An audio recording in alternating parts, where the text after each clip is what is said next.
Hey guys, this is Locke. Today I'm going to be doing a review on Robb and his level 120X job upgrade. So to start with, the reason why Robb wasn't so good before is because there was a limit on his range skills. Usually his skills have a range of 3. Some of his skills have a range of 4, but they have some limitations. Like for example, under his Lancer subjob, he has some range 4 skills, but they can only be shot in a straight line. And his LB has a range of 4 as well, but that's a one-time use. So generally, his skills were limited to a range of 3, which really limited him. However, with his X job edition, he gets quite a few upgrades.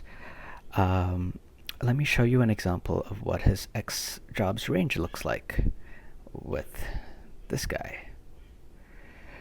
So where is that?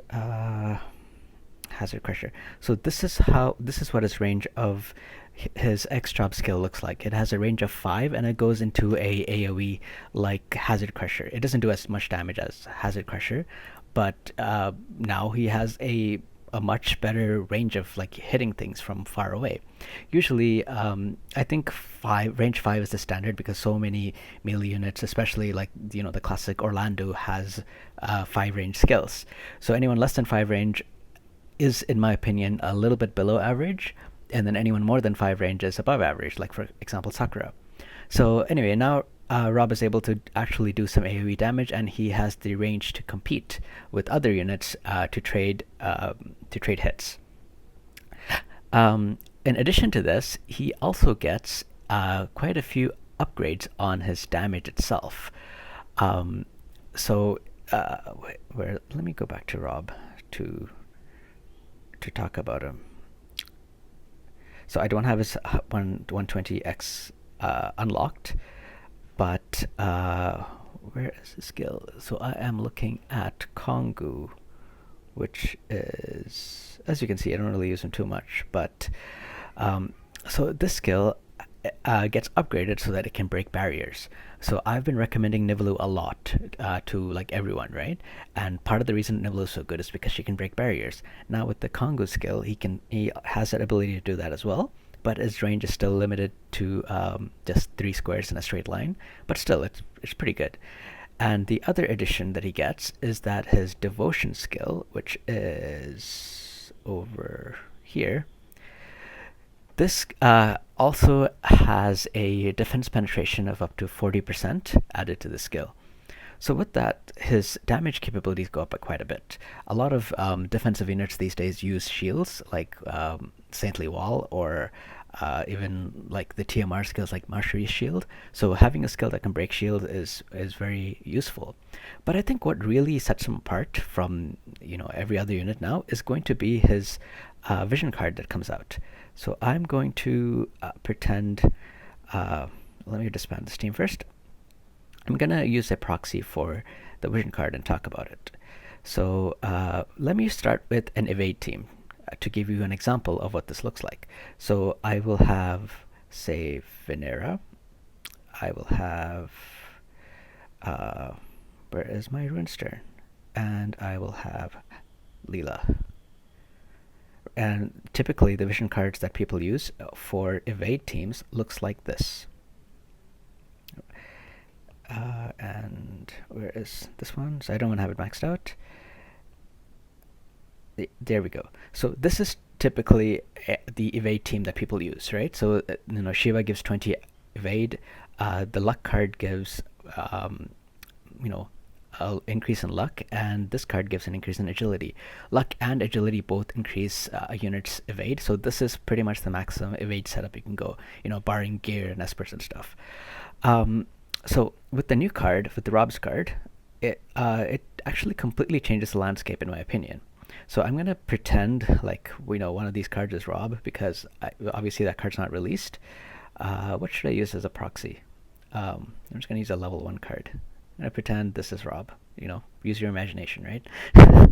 So pretend that's Robb. First of all, I'm gonna talk about the card itself. So what the card does, the party effects of the card, for any light unit, it increases your attack by 50%. So that would be similar to Okay, I guess I have to put a unit here to talk about it.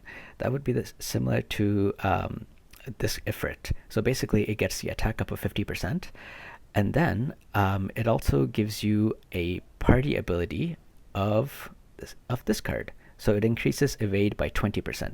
So both of those effects are only for light units only. But so with that information, let me show you a different composition that you can use instead of this and achieve an even better evade team. So I'm going to use Ilserel. I'm going to get rid of you. So just take a look at this team for a setup, and we can replace Rainstorm with somebody else in a little bit. But just look at the setup, right? So this card is going to give you 50% attack to your whole team, assuming you have a light unit. So I'm going to put somebody else that's light here for now. I'm just going to put Engelbert. We can figure out who that's going to be later on. But right now, your whole light team is getting 50% attack. Your whole light team is getting 35 light slash attack. And you still have your optimal evade setup, right? You still have your, you still have your 20% evade, you still have your 35% luck, you still have your 15% agility, and on top of that, you get a huge boost to your offensive stats, right? That's insane, right? Basically, you have like Ifrit, and you have Echoing Screams. Where is Echoing Screams? I don't have it maxed out, but yeah, Echoing Screams. It gives you up to slash attack of 35. So you have both of those cards already in a maximum evade setup. I think that's what really makes Robb shine, because that card can really only be used on Robb. There isn't any other, like, maybe you have to play around with it to figure out other light slash units that you can use the card on, but Robb is the best one to take advantage of that. And he also has the evade buff under his samurai sub job as well. So you can play around with this to run a very effective light dodge team. And there are some other advantages of Robb that are not present with the other typical evade units. Like, for example, take a look at his resistances, right? He has a positive attack type resistance or a neutral attack resistance. With other units like Ruinstern, you have you typically have a negative resistance to magic with other evade units. Venera has that too. And also, because most evade units happen to be dark, they take increased damage from light, and most guaranteed hit units are light skills, right? So with Robb, you don't have to worry about that. You have, well, I don't know why I have, why does he have, it's because of this card. It gives you a negative resistance to light, which won't be the same when you're equipping Robb's actual card, but he doesn't take increased damage from light attacks. And right now there aren't any dark guaranteed hit. Well, yes, there is with Garvel, but that's limited. There's only one unit that can do a guaranteed dark attack, right? And the other great thing about this setup is that if you're fighting another evade team with Robb's card, you have one guaranteed hit source already, because that card has it does up to a 240% damage modifier and has a 100% chance to hit, and you have 2 casts of it. So against evade teams, you already have a leg up. So all in all, I think that's what really makes Robb shine. I think Robb is a fantastic unit with his X already. Like, he covered up his weaknesses. He does a lot of damage now. He can break barriers, and he has the range to compete to attack other units. But with his evade card that's coming out, and it should be coming out, soon, hopefully, I think he will be I think that light evade team is going to be nuts, just because you can run it fully evade while also having basically the maximum attack stats that you could want. Now, for your third unit, who do you want? Well, it really depends. I mean, Engelbert is one very odd choice. Like, you wouldn't think about Engelbert on an evade team, but he has surprisingly very high base luck.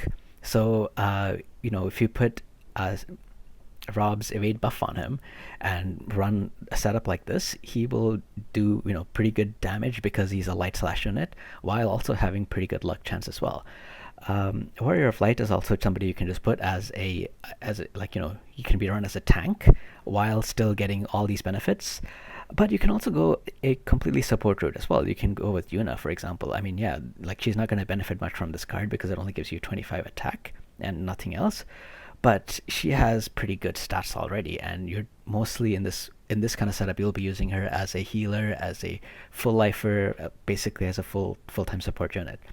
Another unit that you can go with is also Tancred, who's a light slash unit as well. Maybe not as many people have him, but he does a lot of, he has a very high attack now with his second mastery ability, and with the setup, he will do, again, like all light slash units will do a lot of damage with the setup. So yeah, and let's not forget Cecil, right? With his barriers, he, again, like, you can also chain light slash damage with this setup with this team.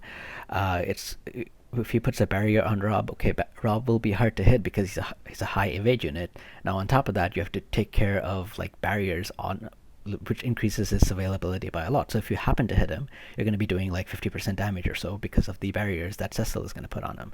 So, instead of like something like this, you could actually put something like this, right? So now Robb is a high evade unit with barriers that can be re-raised by Yuna, and Yuna will keep healing him as well. And if you happen to kill him, and after the re-raise, Yuna will happen to like full life him a third time, so you have to kill him 3 times, and he's already a hard to kill evade unit. So there you go. Like, this team is going to be insane.